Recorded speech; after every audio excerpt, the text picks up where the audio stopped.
Welcome back to the Airbnb Superhost Secrets podcast, where we help you unlock the secrets to becoming a top-rated host. That's right. Today, we're diving into a topic that can be a bit of a minefield, Yeah. especially for new hosts navigating the world of short-term rentals for the first time.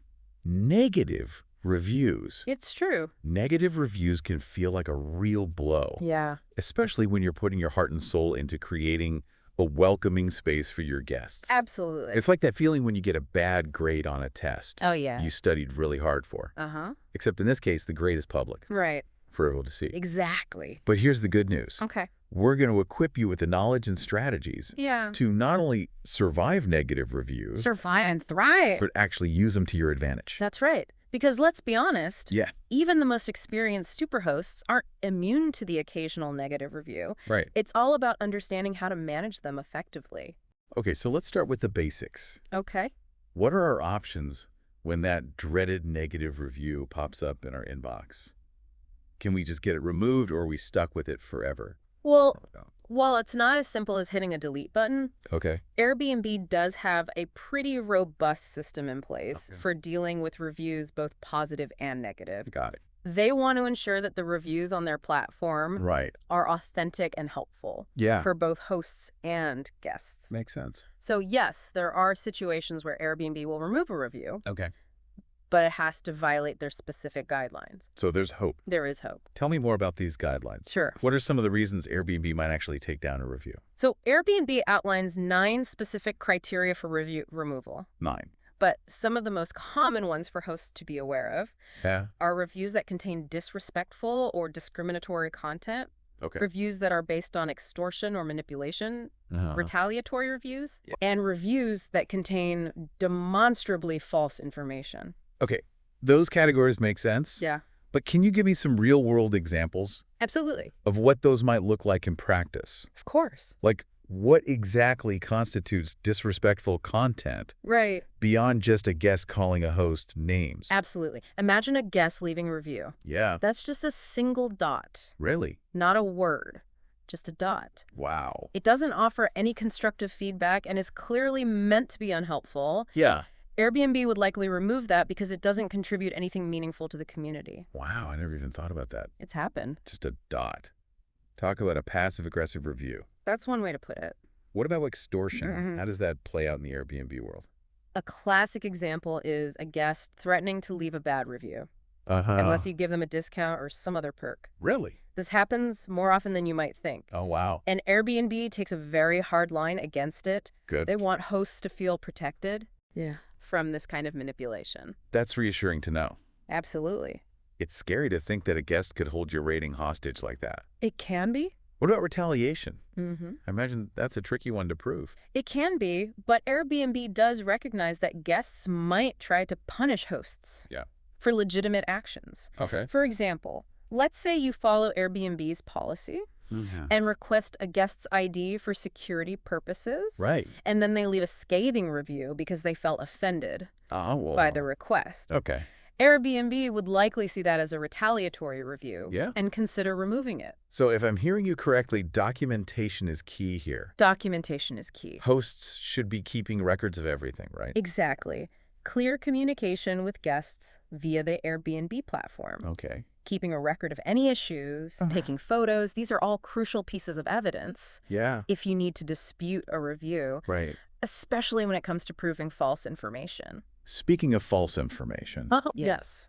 let's say a guest complains about something that's clearly outlined in the listing description, like the checkout time. Okay. Would that be grounds for removal? Absolutely. That's a great example of where having a detailed and accurate listing description is essential. Okay. If a guest complains about something that was clearly stated up front, Airbnb would likely side with you. Okay. But, and here's where things get nuanced. Okay. The key is to be able to demonstrate that the information was readily available to the guest Okay. before they booked. I see. Think screenshots of your listing, Right. confirmation messages. Got it. Anything that shows the guest had access to that information. That makes a lot of sense. Yeah. It's not just about stating the information. Right. It's about being able to prove that the guest was informed. Exactly. I once had a guest leave a 3-star review Oh, no. simply because they didn't like that our house was on a hill, Oh, my goodness. even though I had several photos in the listing that clearly showed the incline of the property. Oh, that's so frustrating. I know. But it brings up an important point. Okay. Sometimes it takes more than one attempt to get a review removed. Really? Remember, these initial decisions Yeah. are often made by algorithms. Oh, I see. If you believe a review was wrongly denied removal, Okay. don't be afraid to appeal the decision. Okay. Provide Airbnb with a clear and respectful explanation, along with any supporting evidence, Yeah. and often a human moderator will take a second look. That's good to know because I've heard that some hosts have given up after being initially denied, Yeah, thinking it was a lost cause. it happens. So persistence is key. Persistence is key.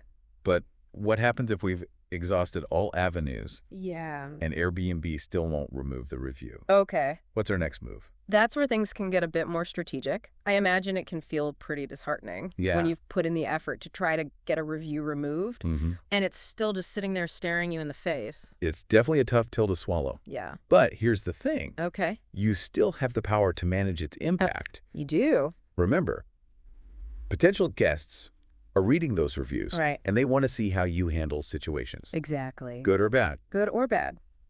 So we shouldn't just ignore it and hope it goes away. Probably not. Because honestly, that's my first instinct. Yeah. Just hide from the problem. I get it, believe me. But ignoring a negative review can actually do more harm than good. Really? Silence can sometimes be interpreted as guilt or indifference. By responding to the review, Yeah. even if it's a tough one, Mm-hmm. you're showing potential guests that you're engaged, that you care, Okay. and that you're taking steps to address any issues. Okay. So let's talk strategy. Okay. How do we craft a response Yeah. that's going to mitigate the damage of a negative review Right. and maybe even turn it into a positive? So first and foremost, always maintain a professional and respectful tone. Yeah. Even if the review itself was rude or unfair, Mm-hmm. remember, you're not just responding to this one guest. Right. You're showcasing your communication style to all future guests. I see your point. Yeah. It's almost like every response is a mini marketing opportunity. Exactly. So start by thanking the guest for their feedback. Yes. This acknowledges their experience and shows that you're open to listening, Mm-hmm. even if you don't agree with everything they said. Right. Even if their complaint is totally ridiculous, like they didn't like the color of the curtains. Mm. Do we really have to thank them for that? It's a matter of picking your battles. Okay. Sometimes it's better to take the high road Yeah. and simply acknowledge their feedback without engaging in a back and forth debate about curtain color preferences. Okay. I'm starting to see how a well-crafted response Yeah. can actually work to our advantage here. It can. What comes after the thank you? Then address the specific concerns they raise Okay. in a clear and concise manner. Mhm. If there was a genuine issue, apologize and explain what steps you've taken to rectify it. Okay. For example, if a guest complained about a broken coffee maker, Right. you'd mention that you've replaced it. So we're basically demonstrating that we're proactive Yes, and responsive to feedback. exactly. But what about those complaints that we can't really fix? Mm-hmm. Like the location being too far from downtown. Right. Or the neighbor's dog barking at night. Yeah. What do we say to that? Those are the situations where you can use your response to provide context Okay. and manage expectations. Mm-hmm. You can reiterate information that's already in your listing, Okay. perhaps highlighting the benefits of being in a quieter neighborhood Right. or closer to other attractions. So it's about reminding potential guests to read the listing carefully. Yes. And not placing blame on the host for things that were clearly stated Yeah. up front. And if the guest raised a point, that might be helpful to other guests. Mm-hmm. Acknowledge that too. Yes. For example, if they mention that the stairs to the loft are steep, Okay. you could thank them for pointing that out Yeah. and add a note in your listing about the stairs for future guests. That's a great idea. That's smart. Yeah. We're turning a negative into an opportunity to actually improve our listing Exactly. and provide more clarity. That's the name of the game. Negative reviews, while never fun, Right. can actually be valuable learning experiences. They can. They can highlight areas where we can improve our communication, our amenities, Mm-hmm. or even our listing description. Absolutely. It's all about reframing our thinking. Yeah. Instead of seeing a negative review as a personal attack, Right. we can see it as a chance to grow as hosts Mm-hmm. and provide an even better experience for future guests. That's exactly the mindset we want to cultivate. And remember, Yes. the majority of guests are looking for a positive experience. That's true. A few negative reviews, Mhm. especially if they're addressed well, Right. are unlikely to deter future bookings. That's a relief to hear. It's easy to get caught up in the negativity It is. and forget that most people are actually reasonable and understanding. Absolutely. And the more positive reviews you accumulate, Yeah. the less impact those few negative ones will have. Right. It's all about building a strong reputation over time. Exactly. Okay, so we've talked about how to deal with negative reviews Mm-hmm. once they've already happened. Okay. But what about taking a more proactive approach? Sure. Is there anything we can do to prevent these negative reviews Yeah. from happening in the first place? Absolutely. Prevention is key. I'm all ears. Okay. Let's dive into the secrets of creating a review profile so shiny and positive, Uh-huh. it would make a diamond jealous. I love the enthusiasm. One of the most crucial things Yeah. is ensuring your listing is accurate, detailed, and honest. Yes. This means showcasing both the pros and the cons of your property. So we're not just highlighting the stunning ocean views, Mm-hmm. but also mentioning that the walk to the beach is a bit of a hike. Precisely. Managing guest expectations is essential. It is. If guests know what to expect up front, Right. they're less likely to be disappointed and leave a negative review. Exactly. It's all about transparency and honesty. Yes. Setting the stage for a positive experience right from the start. And beyond the listing itself, Yeah. clear and consistent communication is key. Okay. Be responsive to guest inquiries, Mm-hmm. provide helpful information about the property and the surrounding area, Right. and be available to address any concerns they might have during their stay. So we're talking about being proactive, going above and beyond Yes. to ensure guests feel heard and supported. Exactly.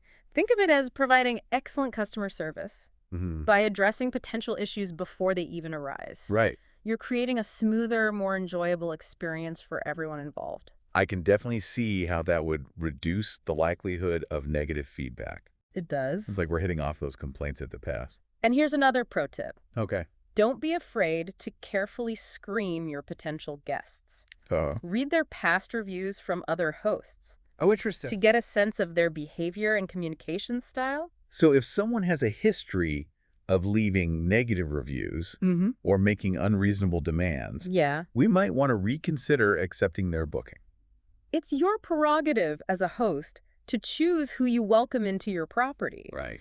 Past reviews can offer valuable insights into a guest's personality I see. and how they might treat your space. It's like doing our due diligence before making an investment. It is. We're protecting ourselves and our property by being selective, Exactly. by being proactive, Hi. honest in your listing, Yeah. communicating effectively, and Mhm. screening your guests. Right. You're significantly reducing the likelihood of negative reviews. You are. And if, despite our best efforts, that negative review does pop up, we now have the tools and strategies to handle it with grace and professionalism. We do. We're not letting those negative reviews define us. Okay. We're using them as opportunities to learn, grow, Mm-hmm. and become even better hosts. Exactly. I'm feeling empowered already. Good. But I have one final question for you Okay. before we wrap things up. Okay. We've talked a lot about preventing negative reviews Yeah. and managing them effectively. Right. But what about those guests who are just determined to find fault? Yeah. No matter what we Mhm. do, Mm-hmm.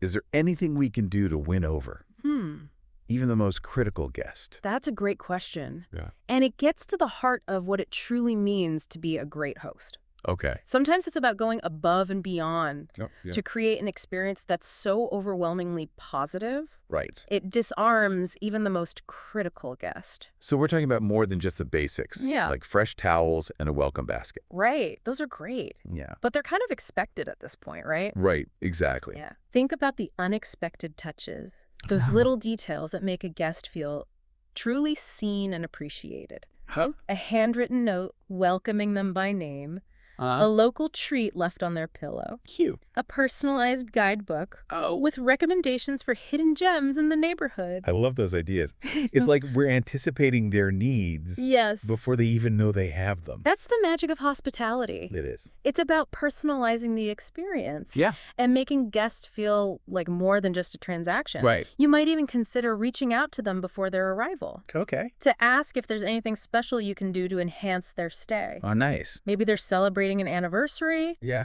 or have a particular interest you can cater to. That's such a thoughtful approach. Yeah. We're basically turning a potential negative into a raving fan You are. by wowing them with our attentiveness. And here's another thing to keep in mind. Okay. Sometimes a guest might just be having a bad day. Oh, yeah. Their negative review might have more to do with their own personal circumstances right. than anything you did or didn't do. That makes sense. A little kindness and understanding can go a long way in diffusing a tense situation. That's so true. Hmm. We never know what someone else is going through. You don't. Maybe that seemingly grumpy guest just had a flight cancellation or a stressful day at work. Exactly. Yeah. So approach every interaction with empathy Okay. and a genuine desire to make their stay as pleasant as possible. Hmm. You might be surprised at how a little bit of compassion can turn things around. This has been such an insightful deep dive It has. into the sometimes thorny world of Airbnb reviews. Absolutely. We've covered a lot of ground. We have. We've learned about the criteria for getting negative reviews removed, the importance of responding thoughtfully to all reviews, Right. and the power of proactive steps to prevent negative experiences in the first place. Absolutely. And perhaps most importantly, we've explored how even a negative review can be an opportunity It can. for growth and improvement as a host. For sure. So for all you hosts out there, remember, Yes. negative reviews are not the end of the world. They're not. They're a chance to learn, adapt, and continue on your journey to becoming a superhost. Absolutely. And who knows, with a little bit of effort and a whole lot of heart, Yeah. you might even be able to turn that critical guest into your biggest advocate. You never know. Until next time, happy hosting.